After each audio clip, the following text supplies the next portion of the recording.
Welcome, and thank you for joining the Ortho Infectious Disease Educational Series, The Other Pandemic, what you need to know about the new HCV screening recommendations. I'm Mike Carboni. All of us have been dealing with a pandemic that has indirectly or directly affected every person on this planet and has dominated international headlines for months. Today, we will discuss another pandemic, hepatitis C. While perhaps not as newsworthy as COVID-19, the disease affects millions of people in the US.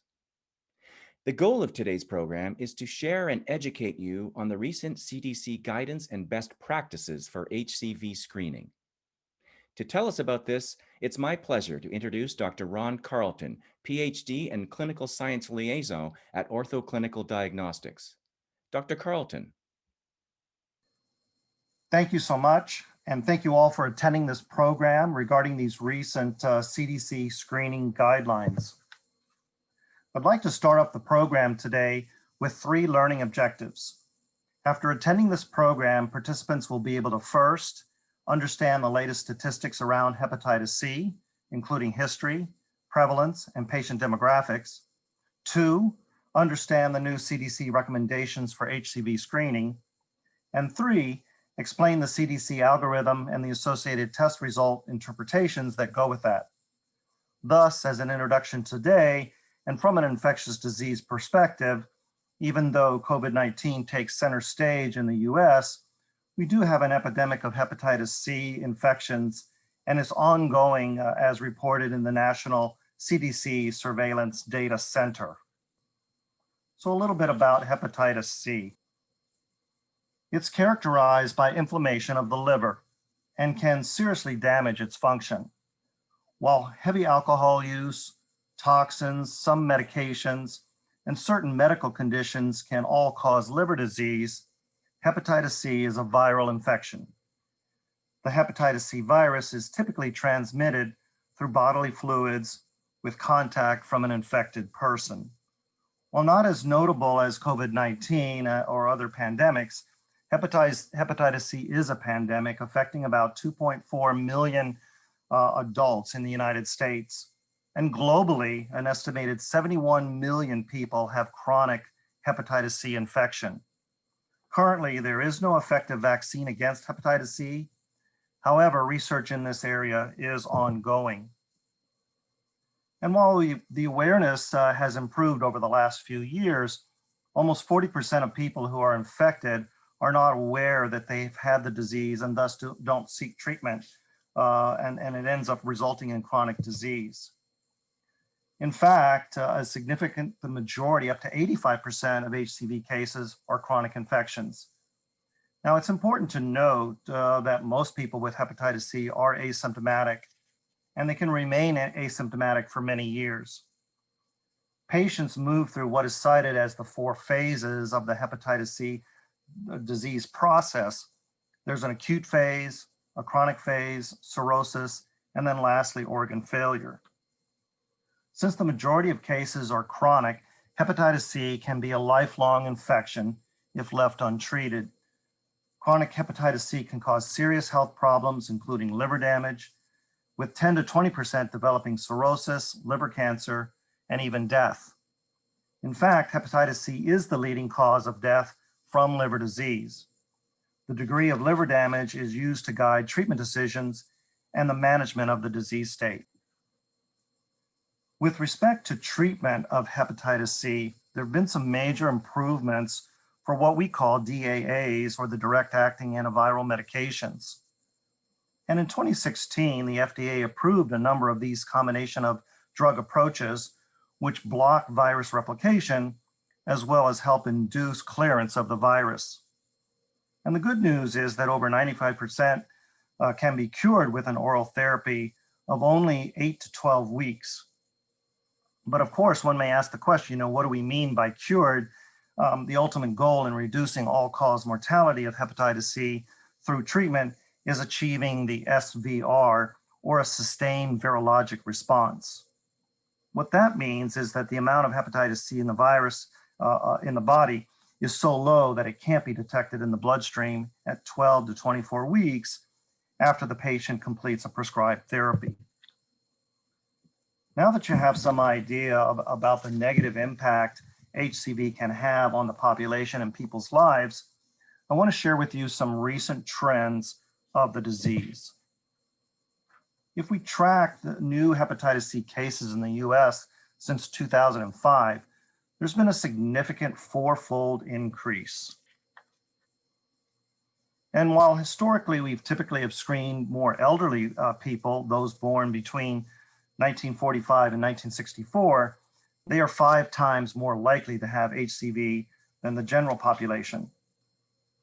We have seen an increased trend, however, in HCV cases in younger populations for both men and women. Here we take a closer look at the rate of reported acute hepatitis C cases by year and age group. This was reported through the National Notifiable Diseases Surveillance System that's established or was established in 1990 under the Department of Health and Human Services. This program provides underlying data that the CDC and public health uses to monitor disease trends, risk factors, and evaluate preventative and maintain public health resources. The top 2 trend lines are the most significant increases, as you can see here, with the top representing 20 to 29 years age group, and then directly below it, the next highest group that you'll see with very dramatic increases from 30 to 39 years of age. With the increased incidence in younger populations, that includes the reproductive age range. Now we have more pregnant women and their offspring at higher risk of infection. Dr. Sarah Shilley at the Division of Viral Hepatitis and the National Center for HIV/AIDS at CDC investigated births delivered from HCV-infected women compared to births overall. What they found was that the primary ages for these women were from 20 to 29 years of age. Ultimately, this type of research helps us track prevalence data to assist in guiding state prevention and treatment efforts as program initiatives are established.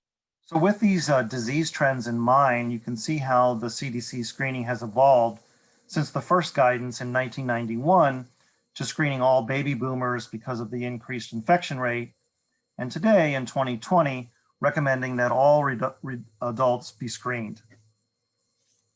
I want to review what the actual new CDC recommendations are, as well as some of those that are still in effect and ongoing. And again, this was reported in Morbidity and Mortality Weekly Report published April 10th of this year. And to point out, like much of what the CDC does, the development of these new guidelines were a rigorous scientific database and long-term process. The research and evaluation regarding these particular recommendations had been going on since 2017. Ultimately, this is what has led to the CDC's call to action: get tested, get cured. The previous recommendation was to test those with risk factors and IV drug users who were at particularly high risk. But now the recommendations include testing every adult at least once and testing every pregnancy. I'll now dive a little deeper into these updated recommendations for testing adults, pregnant women, and infants. As we consider diagnostic testing, first and foremost, testing should be initiated with an FDA-approved antibody anti-HCV assay. Persons testing with positive antibody tests should then undergo follow-up testing. And again, with an FDA-approved nucleic acid test, a molecular assay for the detection of HCV RNA. The CDC actually encourages the use of reflex testing, and I'll review that when I outline the CDC algorithm. And lastly, HCV testing should be performed on-site when feasible. Key points here are maintaining sample integrity, effective turnaround time, and reporting of test results. Next are testing considerations for pregnant women. Here are the data informing the optimal time during pregnancy for which hepatitis C should be occurring was very lacking. Testing for this and screening needs to be done early in the prenatal visit and really should harmonize with other testing that's ordered for other infectious disease tests performed during pregnancy.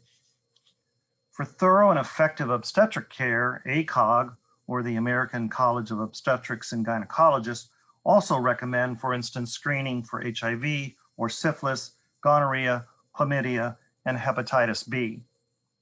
Lastly, pregnant women with ongoing risk factors need to be not only tested early in the pregnancy, but then should undergo repeat testing. And this is especially true if there are continual factors that would place these women at high risk. Testing considerations for infants break down into two types of testing: the RNA molecular testing within the first 1 to 2 months of life, and then antibody or the anti-HCV testing for 18 months or older. This information was published in the Journal of Maternal, Fetal, and Neonatal Medicine, basically for RNA testing, and helps identify cases much faster in the early months of life. What they found is that infants are often lost to follow-up. The research revealed that nearly 19% were never presented to care, and 39% attended only 1 to 2 visits after delivery. On the other side, the benefits for performing antibody testing, certainly definitive testing, is needed at 18 months of age. One of the reasons cited is for spontaneous or potentially spontaneous clearance. And the Infectious Disease Society of America defines spontaneous clearance as undetectable HCV RNA in serum within 12 months following estimated infection in the absence of treatment. Other benefits noted here for antibody testing: certainly no treatment prior to 3 years of age, and then always cost is a consideration as well. And then I'd like to mention some of the testing types and usage. Ultimately, then, to effectively implement HCV screening guidelines, these new guidelines have been incorporated into the existing published guidelines from 2012. You can see there are bullets of the antibody testing on the left-hand side, and then the benefits listed for molecular testing on the right-hand side. With antibody testing, and we certainly stress this at Ortho, for the qualitative detection of antibodies, we provide for a low sample volume, which can be a big benefit when you have difficult patient draws. Our assay is at 100% sensitivity and has nearly 100% specificity. High performance always helps provide clinicians with greater confidence in test results. Regarding molecular testing, this is the quantitative measurement of virus. And here there are several different ways that the test can be utilized. First, to monitor patients that are currently on treatment.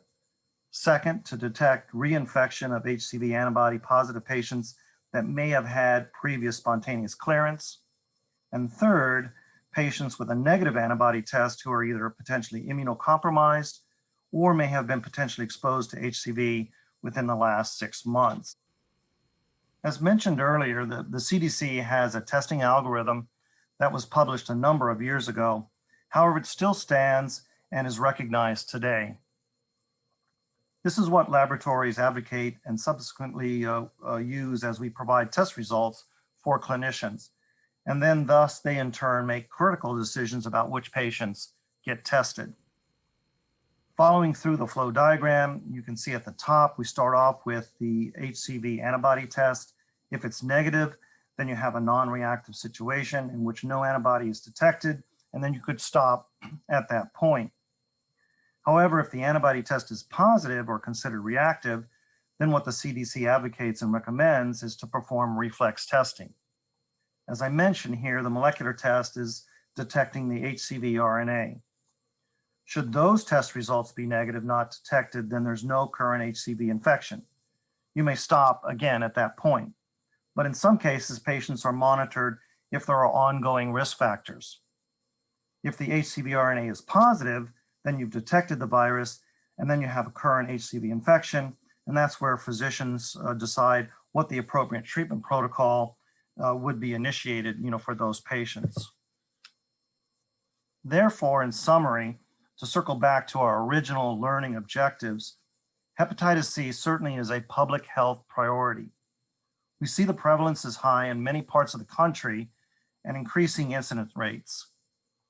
Additionally, we've seen younger age groups and the association with the opioid crisis.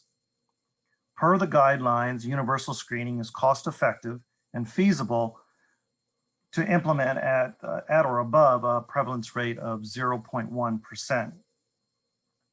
Now, although interventions to prevent prenatal transmission are lacking, hepatitis C testing for pregnant women will allow for identification of infants for testing, as well as for treatment of women after pregnancy. The primary goal is to reduce for perinatal transmission to subsequent pregnancies. It's another reason why the CDC guidelines state very clear and emphasize testing and screening for each pregnancy. First-line screening is the use of the antibody test, and then the use of the HCV RNA molecular test is used to confirm infection. And as we saw in the reflex approach, this is what's advocated in the CDC algorithm. And then lastly, using the newer direct acting antivirals, the DAA medications are highly successful in clearing out the virus. Thank you all so very much, and I greatly appreciate your attention and time today. Thank you so much, Dr. Carlton. And we hope you enjoyed this session and that we helped bring to light the HCV pandemic and the new CDC screening guidelines. Make sure to view our other session, Understanding the Latest Approach for Perioperative Screening During the COVID-19 Pandemic, Benefits and Challenges of Dual Testing Today. Thanks again for joining another session of the Ortho Infectious Disease Educational Series. I'm Mike Carboni. Have a good day.